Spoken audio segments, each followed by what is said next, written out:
Kogemus näitab, et keskmiselt 30–40% koristamise tööajast ei eemaldata mustust, vaid hoopis määritakse pindasid. Kuidas juhtub, et puhastamise asemel hoopis määritakse? Esimene põhjus on määrdunud koristustekstiili kasutamine. Märg ja määrdunud mopp või lapp määrib pinnad ära. Teine põhjus on koristusaine liigne kasutamine. Koristusainega liialdamine jätab puhastamise asemel hoopis pinnale kleepuva kihi, mis hakkab mustust siduma.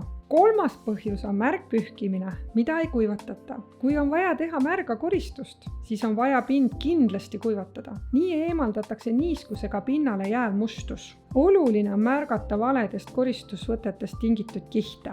Näiteks proovides pinnale käe või jalaga joonistada. Kui see õnnestub, siis pinnal on kiht, mis seal olla ei tohiks. Selline kiht seob ja kleebib mustust pinnale veelgi enam.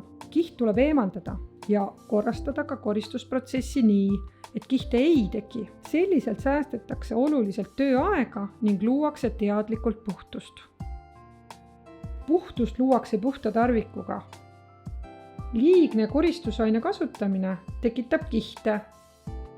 Kõik, mis on märg, vajab kuivatamist. Kui pinnale on võimalik joonistada, siis on tegemist kihiga ehk pinnamustusega.